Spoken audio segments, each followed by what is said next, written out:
In this jungle lived Chico, a chimpanzee who loved to listen more than anything else. While others played, Chico noticed the tiniest things: a caterpillar's wiggle, a dewdrop's rainbow.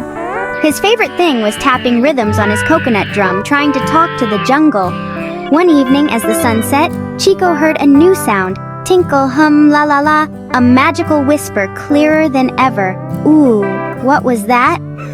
Chico's heart fluttered with excitement. He decided to follow the sound and solve the mystery.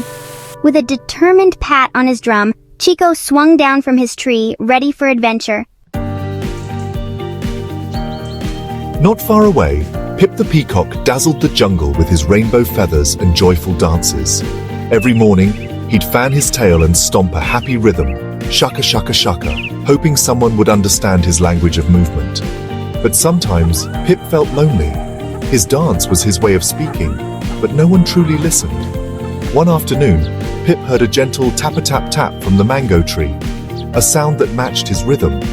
Curious, Pip wondered who could be making such a thoughtful musical sound. He felt a flutter of hope in his chest. Following the mysterious whisper that seemed to float on the morning breeze, Chico, the young chimpanzee, tiptoed through the thick, leafy undergrowth. His heart thumped with curiosity and a hint of nervousness. As he pushed aside a curtain of vines, he stepped into a sun-drenched clearing where the light danced on the emerald grass. There, in the very center, was a sight that made Chico pause in wonder. A peacock named Pip, spinning and twirling, his feathers shimmering in every color of the rainbow. The clearing felt alive with magic, and Pip's dance was brighter and more joyful than anything Chico had ever seen in his quiet corner of the jungle. Pip, noticing the newcomer at the edge of the clearing, paused mid-spin. With a cheerful call, he waved his wing in greeting, his voice ringing out like a melody. "Hello there! Don't be shy, come join me!" Pip's eyes sparkled with excitement, eager to share his dance with someone new. Chico hesitated, feeling both shy and brave at the same time. He took a deep breath, stepped into the sunlight, and introduced himself in a soft voice.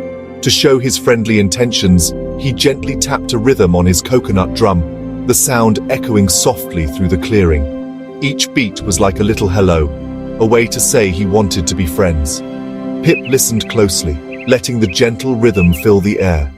He began to move, his steps slow and graceful, his long tail swaying in perfect time with Chico's drumming. The two found a quiet harmony, as if they'd been practicing together for years, even though they'd just met.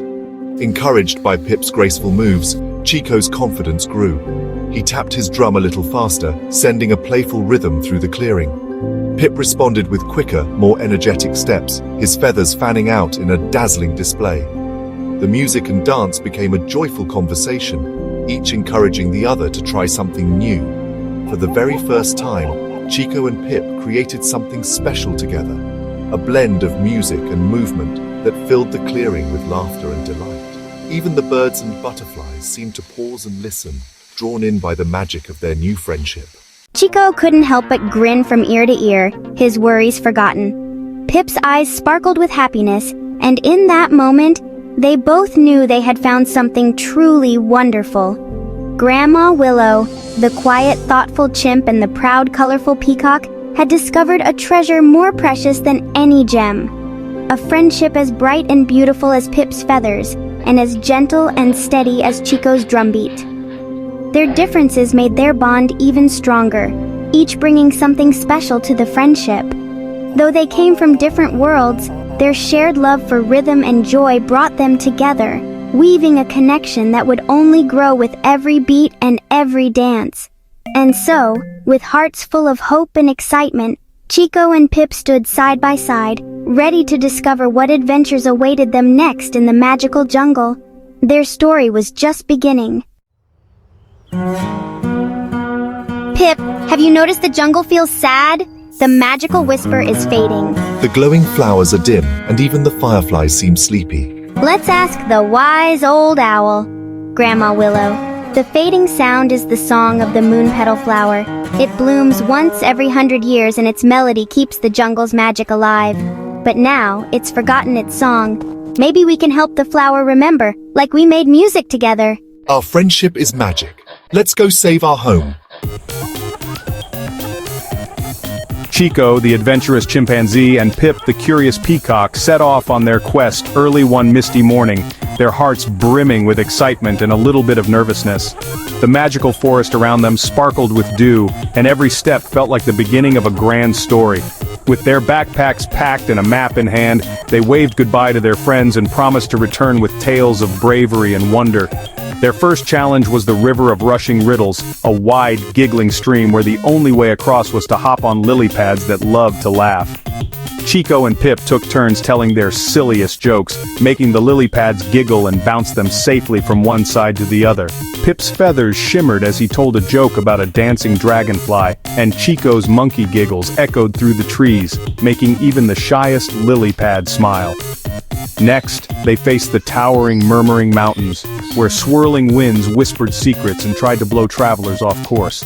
The climb was steep, and the air was filled with the sound of whistling breezes. Chico's steady hands and calm voice helped Pip stay brave, and together they found clever ways to dodge the gusts, using leafy branches as shields and singing songs to keep their spirits high. Deep in the tangle-tangle thicket, where vines twisted and shadows danced, Chico's sharp eyes spotted a hidden path lined with glowing blue flowers. The petals seemed to light up just for them, guiding their way through the maze of brambles.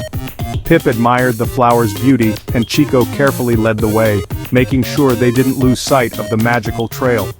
After many twists, turns, and giggles, the friends finally heard a low, grumpy grumble echoing from behind a curtain of sparkling vines. They peeked through and gasped in awe. The glimmering grotto was even more beautiful than they had imagined, its entrance glowing with a rainbow of colors and mysterious sparkles. But sitting right at the entrance, blocking the way, was a very mossy, very grumpy badger. His fur was tangled with green moss and tiny flowers, and his eyes narrowed as he watched Chico and Pip approach. He was the guardian of the grotto, and he didn't look like he was in the mood for visitors. Chico and Pip stood tall, their hearts pounding with a mix of fear and determination.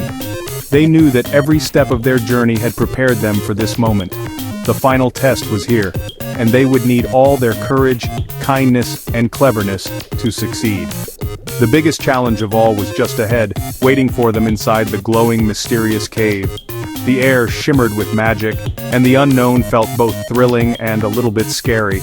Would Chico and Pip be able to help the legendary moon petal flower and discover the secret of the glimmering grotto? Their adventure was far from over, and the next chapter of their story was about to begin. Deep in the heart of the jungle, where the vines hung thick and the air shimmered with magic, stood a mysterious cave. Guarding its entrance was Barnaby the badger, a creature known far and wide for his grumpy scowl and stubborn ways. Barnaby grumbled, his voice echoing off the mossy stones. "No visitors allowed here. This is my grotto, and I like it quiet. No noise, no dancing, no laughter. I want peace and quiet, and that's final." He held up a paw, pointing to a sign that read, "No visitors, no noise, no fun." The jungle animals all knew to keep their distance, for Barnaby's rules were as unyielding as the ancient rocks around him. But Pip the peacock, with feathers as bright as the morning sun, wasn't one to give up easily. Pip tiptoed forward, spreading his dazzling tail in a burst of color, and began to dance. He twirled and spun, hoping to bring a smile to Barnaby's face. But Barnaby just huffed and turned away, unmoved by Pip's efforts. Chico the monkey, always gentle and thoughtful, decided to try a different approach. He quietly sat down near Barnaby, careful not to intrude, and began to tap a gentle rhythm on his little drum. The sound was soft and soothing, like the gentle patter of rain on a burrow roof, or the heartbeat of the earth itself. As the gentle drumming filled the air, Barnaby's frown began to soften. The music seemed to stir something deep inside him. Memories of happier days, when laughter echoed through the grotto and friends gathered to share stories. For a moment, the weight of his grumpiness lifted, replaced by a gentle warmth. Chico looked at Barnaby with kind eyes and said softly, "I'm listening, Barnaby. You seem sad, and when you're sad, the whole jungle feels it too. My drum is sad too because it misses the joy we used to share." Chico's words hung in the air, gentle and true. The jungle, once alive with music and laughter, now felt quiet and lonely. Even the drum, usually so full of life, seemed to echo with sadness. Barnaby looked at the two friends, surprised by their honesty and kindness. For the first time in ages, he felt something other than grumpiness, a flicker of hope, a longing for connection. He realized he wasn't alone in his sadness. The quiet music and gentle words reached his heart, weaving through the cracks in his grumpy shell. It was as if the jungle itself was singing a lullaby, inviting him to remember the joy he once knew. Maybe, just maybe, these two friends could help him find happiness again. Maybe the grotto didn't have to be a place of silence and solitude. With a deep breath, Barnaby gestured toward the cave, his voice softer than before. "Come in, both of you. Let's see if we can bring a little music and laughter back to this old grotto." And so together they stepped into the magical cave, ready to begin a new chapter of friendship and joy. Inside the grotto, Chico played his drum and Pip danced, not to impress but to share their feelings. Their music and movement filled the cave with warmth and hope. Barnaby watched, mesmerized, as the friendship between the two created something beautiful. The moon petal flower, drooping and dim, began to stir. A single petal lifted and a tiny clear note floated into the air. Tinkle! Chico played the rhythm of friendship. Pip danced the dance of joy. The flower was beginning to remember its song. The magic was returning. Encouraged, Chico played louder and Pip danced with all his heart. The moon petal flower's petals rose and its melody grew stronger. Tinkle, hum, la la la. The song flowed out, reviving the jungle. Flowers glowed, fireflies danced, and the animals rejoiced. Even Barnaby smiled, his heart warmed by the friends' music. Chico and Pip had saved the jungle, not just with music, but with friendship. They learned that everyone has a special song inside, and sharing it creates the most beautiful harmony. From that day on, the sweetest sound in the jungle was the tap-a-tap-tap of a drum and the shaka-shaka of a peacock's dance, together in perfect harmony.